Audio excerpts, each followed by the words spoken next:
Hi dear friends, അസ്സലാമു അലൈക്കും. Welcome back to my channel. ഇന്ന് ഞാൻ നിങ്ങളുടെ മുന്നിലേക്ക് വന്നിരിക്കുന്നത് ഒരു അടിപൊളി റെസിപ്പിയുമായിട്ടാണ്. ചിക്കൻ ബ്രോസ്റ്റഡ് എങ്ങനെയാണ് ഉണ്ടാക്കാൻ പോകുന്നത് എന്നുള്ളത് നമുക്ക് നോക്കാം. വളരെ ഈസി ആയിട്ടുള്ള കടയിൽ നിന്ന് കിട്ടുന്ന അതേ രുചിയിൽ, അതിനെക്കാട്ടി ടേസ്റ്റ് ഉണ്ടെന്ന് ഞാൻ പറയൂ. ഇത് നിങ്ങൾ സ്കിപ്പ് ചെയ്യാതെ കാണുക. എങ്ങനെയാണ് ഉണ്ടാക്കുന്നത്, ഇതിൻ്റെ ഓരോരോ മെത്തേഡും നോക്കി അതുപോലെ ഉണ്ടാക്കി കഴിഞ്ഞാൽ ശരിക്കും പറഞ്ഞാൽ കടയിൽ നിന്ന് വാങ്ങുന്നതിനെക്കാട്ടി രുചിയിൽ നമുക്ക് ഉണ്ടാക്കാൻ പറ്റുന്നതേ ഉള്ളൂ. അതുപോലെ തന്നെ കുബൂസും മയണീസും എല്ലാം നമുക്ക് തന്നെ ഉണ്ടാക്കാൻ പറ്റുന്നതേ ഉള്ളൂ. ഇതിലുള്ള എല്ലാ സാധനവും ഞാൻ തന്നെ ഉണ്ടാക്കിയതാണ്. അതിൻ്റെ ഓരോരോ വീഡിയോസും ഘട്ടം ഘട്ടമായിട്ട് ഞാൻ അപ്ലോഡ് ചെയ്യുന്നതാണ്. ചിക്കൻ ബ്രോസ്റ്റഡ് അത്രയും സോഫ്റ്റായിട്ടാണ് ഞാൻ ഉണ്ടാക്കിയിരിക്കുന്നത്. നിങ്ങൾക്ക് കാണുമ്പം തന്നെ തിരിയും, അത്രയും നല്ല എല്ലായിടത്തും വെന്ത് അതേപോലെ തന്നെ നല്ല ടേസ്റ്റിയും കുറച്ച് സ്പൈസിയും കൂടിയായിട്ടുള്ള ഒരു ബ്രോസ്റ്റഡാണ് ഞാൻ ഇന്നിവിടെ ഉണ്ടാക്കിയിരിക്കുന്നത്. എല്ലാവരും വീഡിയോ കാണുക, കണ്ട് ഇഷ്ടപ്പെട്ട് കഴിഞ്ഞാൽ ലൈക്കും കമൻറ്റും സപ്പോർട്ടും ചെയ്യുക. ഞാൻ 1/200 ചിക്കനാണ് ഇവിടെ എടുത്തിരിക്കുന്നത്. സ്കിന്നോട് കൂടിയിട്ടുള്ള ചിക്കനാണ് എടുത്തിരിക്കുന്നത്. നല്ല കഴുകി വൃത്തിയാക്കി വെച്ചിരിക്കുകയാണ്. വെള്ളമൊക്കെ ഞാൻ പോക്കി നല്ല ഡ്രൈ ആക്കിയിട്ട് എടുത്തിരിക്കുകയാണ്. നമുക്ക് വേണ്ട സാധനങ്ങൾ 1.5 കപ്പ് പാലാണ്, അതായത് ബട്ടർ മിൽക്ക് നമുക്ക് ആദ്യം തന്നെ ആക്കി വെക്കണം. അതുകൊണ്ട് 1.5 കപ്പ് പാലാണ് ഞാൻ ഇവിടെ യൂസ് ചെയ്യുന്നത്. അതിന് ശേഷം നമ്മൾ ഇതിലേക്ക് ഒരു ടേബിൾ സ്പൂണോളം വിനാഗിരി ഇട്ട് കൊടുക്കുന്നുണ്ട്. എന്നിട്ട് നന്നായിട്ട് മിക്സ് ചെയ്ത് ഒരു 15 മിനിറ്റോളം നമുക്കിത് അടച്ച് വെച്ച് കൊടുക്കണം, എന്നാലത് ബട്ടർ മിൽക്കാവും. അതിനുശേഷം 1 ടേബിൾ സ്പൂണോളം കുരുമുളക് പൊടിയാണ് ഇട്ട് കൊടുത്തിരിക്കുന്നത്. ഞാൻ ആദ്യം പറഞ്ഞിട്ട് നമ്മൾ സ്പൈസി ആയിട്ടുള്ളത് ഉണ്ടാക്കുന്നത്, അതുകൊണ്ടാണ് ഇങ്ങനെ കുരുമുളക് പൊടിയും 1 ടേബിൾ സ്പൂണോളം മുളക് പൊടിയും. പിന്നെ നമ്മളിവിടെ യൂസ് ചെയ്യുന്നത് 1 ടേബിൾ സ്പൂൺ വെളുത്തുള്ളി പേസ്റ്റാണ്, അതായത് ഇഞ്ചി വേണ്ടതില്ല, നമുക്ക് വെളുത്തുള്ളിയാണ് ആവശ്യം. അതുപോലെ തന്നെ 2 ടേബിൾ സ്പൂണോളം 2-2.5 ടേബിൾ സ്പൂണോളം വിനാഗിരിയും അതുപോലെ തന്നെ 1 പിഞ്ച് ബേക്കിംഗ് സോഡയും കൂടി ഇട്ട് കൊടുത്ത് നന്നായിട്ട് മിക്സ് ചെയ്യുക. എന്നിട്ട് ആവശ്യത്തിന് ഉപ്പും കൂടി ചേർത്ത് കൊടുത്ത് നന്നായിട്ട് കട്ടകളൊന്നുമില്ലാതെ മിക്സ് ചെയ്ത് നമ്മൾ കഴുകി വെള്ളമൊക്കെ ഊറ്റി വെച്ച് എടുത്തിരിക്കുന്ന ചിക്കന് ഓരോന്നായിട്ട് ഇതിലേക്ക് ഇട്ട് കൊടുക്കാം. ഇത് ശരിക്കും ചിക്കന് നന്നായിട്ട് മുങ്ങിക്കിടക്കണം. ഇതിൽ കുറച്ച് കഴിഞ്ഞ് ചിക്കനിലും ഓൾറെഡി ഉള്ളിൽ എന്തായാലും വെള്ളം ഉണ്ടാവും. നമ്മൾ എത്ര ഡ്രൈ ആക്കി കഴിഞ്ഞാലും ഉള്ളിൽ വെള്ളം ഉണ്ടാവും. അപ്പോൾ ഇതിങ്ങനെ ഒരു 5-6 മണിക്കൂർ നമ്മൾ അവിടെ റെസ്റ്റിന് വെക്കുന്ന സമയത്ത് തന്നെ ചിക്കൻ്റെ വെള്ളവും കൂടി ഇതിലേക്ക് കഴിഞ്ഞ് വരും.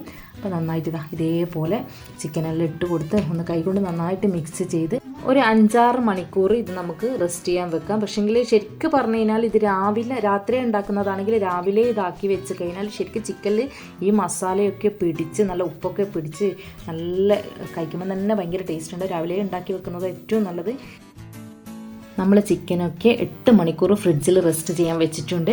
8 മണിക്കൂർ കഴിഞ്ഞിട്ടുണ്ട്. ഇപ്പോൾ ഇനി നമുക്ക് ഇത് ചിക്കൻ പൊരിക്കാൻ വേണ്ടിയിട്ടുള്ള ബാറ്റർ തയ്യാറാക്കണം. അതിനായിട്ട് 1 കപ്പ് മൈദപ്പൊടിയും 1 മുട്ടയും 1/2 ടേബിൾ സ്പൂണോളം വെളുത്തുള്ളിൻ്റെ പേസ്റ്റ്, പിന്നെ ആവശ്യത്തിന് ഉപ്പും അതുപോലെ തന്നെ 4 ടേബിൾ സ്പൂണോളം കോൺഫ്ലവർ ഇട്ട് കൊടുത്ത് അതിലേക്ക് ആവശ്യത്തിന് വെള്ളം ഒഴിച്ച് നന്നായിട്ട് മിക്സ് ചെയ്ത് നമ്മളൊരു പഴം പൊരിക്കുന്നതിൻ്റെ കുറച്ചും കൂടി ലൂസുള്ള രൂപത്തിലാണ് ഞാനിവിടെ ബാറ്റർ തയ്യാറാക്കി എടുത്തിരിക്കുന്നത്. ശ്രദ്ധിക്കണം, ആവശ്യത്തിന് മാത്രം വെള്ളം യൂസ് ചെയ്യുക. വെള്ളം കൂടുതലായി പോകരുത്.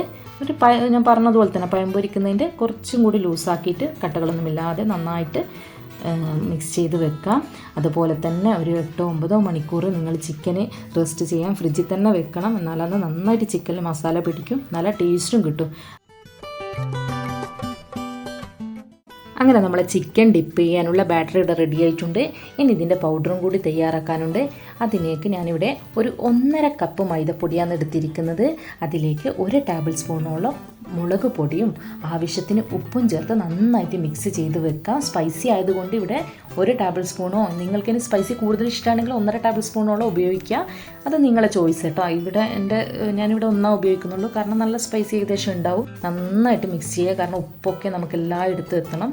അതേപോലെ തന്നെ നമ്മളൊരു 9 മണിക്കൂറോളം ഞാൻ വെച്ചിട്ടുണ്ടായിരുന്നു ചിക്കന്. ഇവിടെ എല്ലാം മസാല നല്ല ഉഷാറായിട്ട് പിടിച്ച് വന്നിട്ടുണ്ട്. ഇനി ആ ഓരോരോ ചിക്കന് ഞാൻ എടുത്ത് നമ്മൾ ആദ്യം കലക്കി വെച്ചിരിക്കുന്ന ബാറ്ററിൽ ഇതേപോലെ ചിക്കൻ നന്നായിട്ട് കോട്ട് ചെയ്ത് അതുപോലെ തന്നെ ഇനി മൈദാപ്പൊടിയിലേക്ക് നമുക്ക് ഇത് നന്നായിട്ടൊന്ന് പ്രസ് ചെയ്ത് എല്ലായിടത്തും മൈദാപ്പൊടി പറ്റുന്ന രൂപത്തിൽ തന്നെ, അതായത് ചെറിയ നനവെല്ലാം കാണുന്നുണ്ടെങ്കിൽ പിന്നെയും ആ മൈദപ്പൊടി നന്നായിട്ട് എല്ലാത്തിലും ഫിക്സ് ചെയ്തിട്ട് വെക്കാം. ഇങ്ങനെ ഓരോന്നായിട്ട്, അതായത് ഫസ്റ്റ് സ്റ്റെപ്പ് നമ്മൾ 3 എണ്ണം ഞാൻ ഇട്ട് കൊടുക്കുന്നത് പൊരിക്കാൻ. അപ്പോൾ ആ 3 എണ്ണം ഞാൻ ഓൾറെഡി ഇത് ഇങ്ങനെ മസാലയ്ക്ക് പുരട്ടി വെച്ചിരിക്കുന്നുണ്ട്.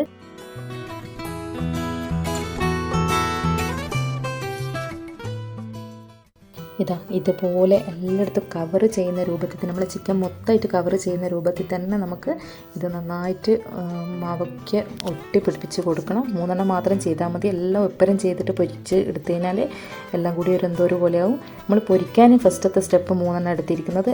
ആ 3 മാത്രം ആദ്യം ഇങ്ങനെ മസാലയ്ക്ക് പുരട്ടി നല്ല തിളച്ച എണ്ണയിൽ ഇട്ട് കൊടുക്കാം. തിളച്ച എണ്ണയിൽ ഇട്ടതിന് ശേഷം ലോ ടു മീഡിയം ഫ്ലെയിം വരെ ആക്കാം. ഹൈ ഫ്ലെയിമിൽ പൊരിക്കേണ്ട, ചിക്കൻ വെന്ത് കിട്ടൂല. അപ്പോൾ നന്നായിട്ട് ശ്രദ്ധിച്ചിട്ട് പൊരിക്കണം. എല്ലായിടത്തും വേകുന്ന രൂപത്തിൽ നമ്മുടെ ചിക്കൻ്റെ ലെഗ് പീസൊക്കെ ഇതാ ഇവിടെ നന്നായിട്ട് പൊരിഞ്ഞ് വന്നിട്ടുണ്ട്, നന്നായിട്ട് വെന്തിട്ടുണ്ട്. അങ്ങനെ ഓരോന്നായിട്ട് എടുക്കാം. അടുത്ത സ്റ്റെപ്പ് നമുക്ക് ഇതേപോലെ തന്നെ 3 തന്നെ എടുത്ത് അതേപോലെ പൊരിച്ച് കൊടുക്കാം. ഇങ്ങനെ 3 നിങ്ങൾക്ക് എത്രയാണ് നിങ്ങൾ ചട്ടിയിൽ വെക്കുന്നത് അത്ര തന്നെ. നമ്മൾ ഇപ്പോൾ ഞാനിതാ ഏകദേശം എല്ലാ ബ്രോസ്റ്റഡും പൊരിച്ച് വെച്ചിട്ടുണ്ട്. നല്ല ടേസ്റ്റി ആയിട്ടുള്ള നല്ല സ്പൈസി ആയിട്ടുള്ള ഒരു ബ്രോസ്റ്റഡാണ്. എല്ലാവരും ട്രൈ ചെയ്ത് നോക്കണം. അതുപോലെ തന്നെ ഈ മയനീസും കുബൂസൊക്കെ ഞാൻ തന്നെ ഇവിടുന്ന് ഉണ്ടാക്കിയതാണ്, വീട്ടിൽ നിന്ന് ഉണ്ടാക്കിയതാണ്. മയനീസിൻ്റെ വീഡിയോ ഇട്ടിട്ടുണ്ട്, അതിൻ്റെ ലിങ്ക് ഡിസ്ക്രിപ്ഷൻ ബോക്സിലേക്ക് കൊടുക്കാം, കാണാത്തവർ കാണണേ. നമ്മൾ ബ്രോസ്റ്റിൻ്റെ മസാല എത്രത്തോളം കൂടുതൽ സമയം വരെ റെസ്റ്റ് ചെയ്യാൻ വെക്കുന്നു അത്രത്തോളം ടേസ്റ്റ് ബ്രോസ്റ്റഡിന് കിട്ടും. ചിക്കന് ഞാൻ നേരത്തെ പറഞ്ഞതുപോലെ തന്നെ രാത്രി ഉണ്ടാക്കുന്നതാണെങ്കിൽ രാവിലെ മസാലയൊക്കെ പുരട്ടിയിട്ട് ഫ്രിഡ്ജിൽ റെസ്റ്റ് ചെയ്യാൻ വെച്ച് കഴിഞ്ഞാൽ പിന്നെ രാത്രി ആകുമ്പോഴേക്ക് പൊരിക്കുമ്പോൾ നന്നായിട്ട് മസാലയൊക്കെ പിടിച്ച് അതുപോലെ വേഗം തന്നെ വെന്തും കിട്ടും നമുക്ക്. ഈ ഒരു ബ്രോസ്റ്റഡ് പൊള്ളുന്നത് നന്നായിട്ട് ചൂടുള്ളത് കൊണ്ട് ഇതാക്കാൻ പറ്റുന്നില്ല. ജസ്റ്റ് എന്നൊക്കെ ഞാനിത് പൊളിച്ച് കാണിച്ചു തരാം. നന്നായിട്ട് നമ്മളെ ചിക്കനൊക്കെ വെന്ത് നല്ല സോഫ്റ്റായിട്ടുണ്ട്.